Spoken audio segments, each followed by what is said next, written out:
आज 19 तारीख की जो बड़ी सभा लखनऊ में बहन कुंवारी मायावती जी ने ली है, उसमें क्या क्या उन्होंने दिशा निर्देश दिए हैं। बिल्कुल अभी मेरे पीछे बहन जी का काफ़िला निकला है मीटिंग खत्म होने के बाद। प्रदेश स्तरीय मीटिंग थी 9 तारीख को माननीय काशीराम साहब के परिनिर्वाण दिवस के बाद ताबड़तोड़ मीटिंग्स चल रही हैं। पहले दिल्ली और उत्तराखंड की मीटिंग चली, अब प्रदेश स्तरीय पूरे देश की मीटिंग हुई है। क्या क्या कुछ निर्णय इसमें लिए गए हैं, क्या क्या लोगों को बताया गया है, क्या क्या कार्यकर्ता को दिशा निर्देश दिए गए हैं, उस पर चर्चा करेंगे। कुछ ही देर में कार्यकर्ता और जो पदाधिकारी हैं वो सब निकलेंगे। देखिए माननीय बहन जी का काफ़िला यहाँ से आज की मीटिंग को संपन्न करके निकल चुका है। कुछ जो प्रदेश के जो लोग हैं जो यहाँ पहुँचे हैं उनसे चर्चा करेंगे क्या बहन जी के दिशा निर्देश हुए हैं। मेरे साथ पूर्व बसपा प्रभारी आज़ाद साहब। आज़ाद साहब, क्या लग रहा है, बहन जी अभी निकली हैं, किस तरह के संकेत निकल कर रहे हैं? अभी कुछ ही पहले जानकारी मिल जाएगी क्योंकि मैं अंदर नहीं था। यूपी उत्तराखंड छोड़ के आज मीटिंग थी, तो अभी सब पदाधिकारी लोग आ रहे हैं। जयप्रकाश को लेकर बड़ा मतलब सोशल मीडिया पर बड़ा वो चल रहा था कि क्या जयप्रकाश की वापसी होगी, ऐसे कुछ संकेत अंदर से आए हैं? ऐसा कुछ अभी तक तो नहीं आया और मुझे लग रहा फेक न्यूज़ थी। मतलब सोशल मीडिया पर चल रही थी खाली? हाँ, सोशल मीडिया पर चल रही, वो शायद अपने स्वयं चलवा रहे थे। तो जी, क्योंकि अगर ऐसा कुछ होता तो अब तक आ जाता। फिलहाल तो ऐसा कुछ आया नहीं सुनना। पिछले 10 दिन से सोशल मीडिया पर जयप्रकाश सिंह को लेकर कुछ अफवाहें चल रही थी कि उनकी संभावतः वापसी हो सकती है बसपा में, लेकिन आज जब बहुजन समाज पार्टी की सभा हुई उसके अंदर से जो फ़ोटो निकले हैं उन फ़ोटो में जयप्रकाश सिंह कहीं नहीं दिखाई दिए हैं, तो उससे अनुमान लगाया जा रहा है कि जयप्रकाश सिंह की वापसी अभी बसपा में नहीं हुई है। हो सकता है भविष्य में कुछ संकेत हों या कुछ बहन जी ने अपने वक्तव्य में कुछ ऐसी बातें कही हों, तो देखते हैं। जब लोग अंदर से निकल कर आएंगे उनसे चर्चा करेंगे और जयप्रकाश सिंह के बारे में मालूम करेंगे। क्या हुआ आज मीटिंग में, क्या कहा गया? देखिए, आज हमारी बहन जी ने पूरे देश की ऑल इंडिया बैठक बुलाई थी, जिसमें उत्तर प्रदेश और उत्तराखंड को छोड़ करके अन्य सभी प्रांतों के प्राधिकारीगण, जिसमें खास तौर से वहाँ के स्टेट प्रेसिडेंट, स्टेट कोऑर्डिनेटर और सेंट्रल कोऑर्डिनेटर्स को बुलाया गया। क्योंकि 9 अक्टूबर की जो महारैली सफल हुई, उस महारैली के सफल होने के बाद अन्य प्रदेशों में पार्टी की गतिविधि कैसे बढ़ाई जाए, पार्टी के संगठन को कैसे और मजबूत किया जाए, और साथ ही पार्टी में जो 15 जनवरी को जो बहन जी का जन्मदिन होता है उसको लेकर तमाम माननीय बहन जी के दिशा निर्देश दिए गए, डायरेक्शन मिला है। और बिहार को चुनाव को लेकर भी डायरेक्शन मिला हुआ है। तो इन तमाम मुद्दों पे आज माननीय बहन जी ने मीटिंग बुलाई है और 100% बड़ी पॉजिटिव मीटिंग रही है, बड़ी सौहार्दपूर्ण मीटिंग रही, और जिसमें सभी लोगों ने माननीय बहन जी को एक स्वर में कहा कि माननीय बहन जी, आपका जो भी निर्देश मिलेगा उसे हम दिए गए टारगेट टाइम पे, उस टारगेट को दिए गए समय में पूरा करने का काम करेंगे। सर, हमने देखा कि बिहार में विधानसभा जो चुनाव है, आरजेडी हो, जेडीयू हो, तमाम राजनीतिक पार्टियों ने मुसलमानों को जितना टिकट नहीं दिया, बसपा ने उन सभी को टिकट दिया है। क्या कारण है इसका? देखिए, मैं ये बात पहले कहता हूँ कि माननीय कांशीराम साहब ने नारा दिया था, जिसकी जितनी संख्या बारी हो उसकी उतनी हिस्सेदारी।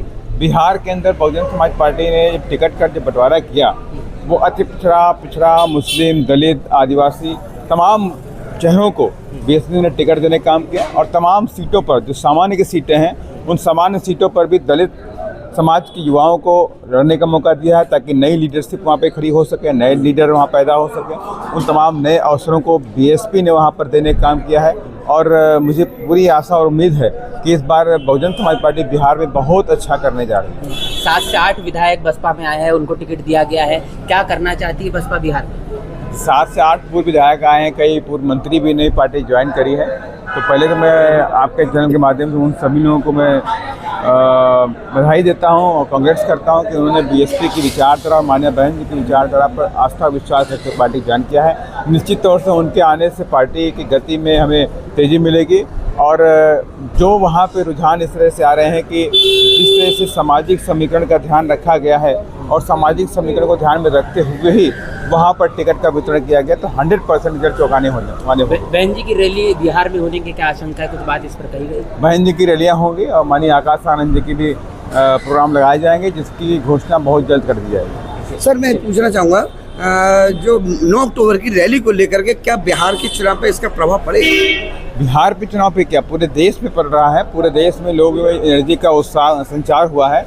और आज पूरे देश के अंदर जो पार्टी के जो कार्यकर्ता हैं, जो सुस्त पड़े हुए थे, जो खामोश पड़े हुए थे, उस्ता घरों से निकल के बीएसपी का निर्णय लेकर के आगे चल रहे हैं। 27 के लिए कैसी तैयारी रहेगी? 27 में 5वीं बार बहन जी मुख्यमंत्री बनेंगे।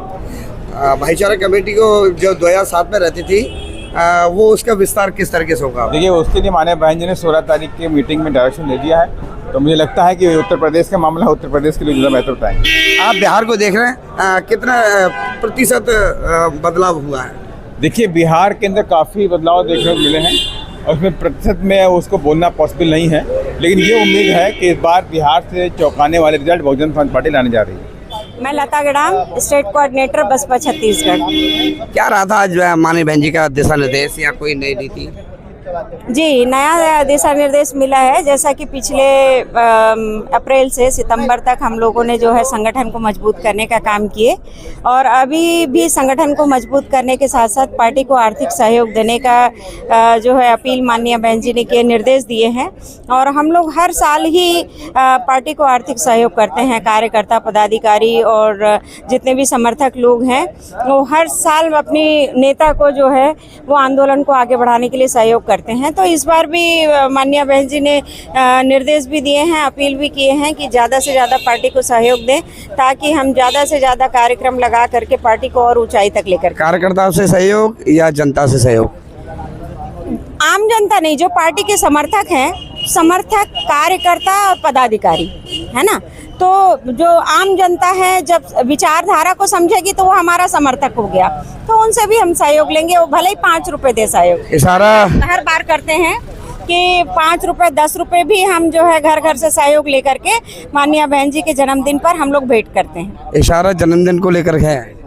जी जी, जन्मदिन का को ही लेकर के हम उनके जन्मदिन को आर्थिक सहयोग दिवस के रूप में मनाते हैं, जन कल्याणकारी दिवस के रूप में मनाते हैं। तो उसी दिन हम लोग जो है पार्टी को सहयोग करते हैं। और सदस्यता के बहाने तो सदस्यता के बहाने आता ही है पैसा, लेकिन हम लोग जन्मदिन के भी बहाने से हम अपने आंदोलन को मजबूत करते हैं। मेरा सवाल है कि ये 9 अक्टूबर की जो रैली हुई थी, इससे विपक्ष क्यों बौखला गया, क्या कारण है? वो तो सोच रहे थे कि 36 साल में 12 साल कम रिजल्ट देख करके उन्होंने अंदाजा लगा लिया था, लेकिन उन्हें पता नहीं है कि बीएसपी की जड़ें बहुत गहरी है। महापुरुषों का आंदोलन है और विरोधी पार्टियों में किसी में भी इतनी ताकत नहीं कि वो बसपा को मिटा सके। वो बसपा का वोटर जो थोड़े समय के लिए गुमराह हो गया था, वो फिर से वापस आ गया माननीय बहन जी और पार्टी पदाधिकारियों की मेहनत से। तो इसलिए बौखला गए हैं, क्योंकि उन्हें सत्ता में रहना है, बैठना है, या जो लोग सत्ता में नहीं है वो सत्ता में आना चाहते हैं। अब बीएसपी की ताकत से तो घबराएंगे ही। नजदीक है 2027 यूपी के चुनाव, आपका क्या मानना है? बिल्कुल 2027 में हमारी सरकार बनेगी, बीएसपी की सरकार बनेगी, इसमें कोई संदेह नहीं है। भाईचारा कमेटी जिस तरह 2007 में हुआ करती थी, भाईचारा जैसे पाल बघेल, साक्य कुशवाहा सैनी, इनका एक पद दिया जाता था, वो चीज़ उसके बारे में क्या कहेंगे? हाँ, अभी भाईचारा बनाने का काम तो चल रहा है ना। अभी 6 महीने चला भाईचारा बनाने का काम, चला सीधा शुद्ध रूप से 6 महीने, और अभी भी आने वाले समय में भी भाईचारा बना करके ही हम संगठन को मजबूत करेंगे। सभी समाज के बीच में जो है वो भाईचारा बना रहे हैं, क्योंकि भाईचारे के बिना ये देश आगे नहीं बढ़ सकता। मेरा एक सवाल और है, विपक्ष का बोलना है कि ये रैली जो थी समायोजित थी, भाजपा के द्वारा थी, इनके बारे में क्या है? ये तो कभी हो ही नहीं सकता। देखिए, बाकी पार्टियां भी जो बीजेपी से साठगांठ करती है तो उनका रिजल्ट अलग आता है, और मैं समझती हूँ कि बीजेपी और कांग्रेस या किसी भी दल में कोई इतनी क्षमता नहीं है कि बीएसपी को चला सके। बीएसपी को चला सके ये किसी की क्षमता नहीं है, तो बीएसपी को कोई मदद नहीं कर सकता।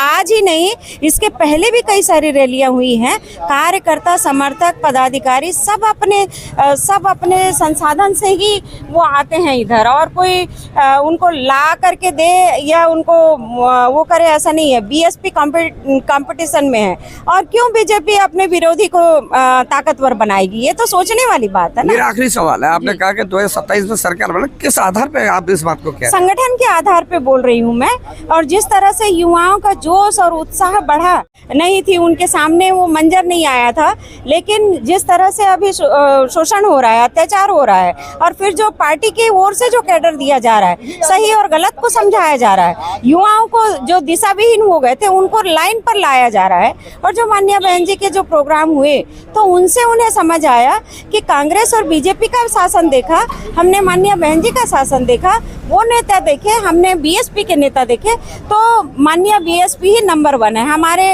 वो भले के लिए काम कर रही है।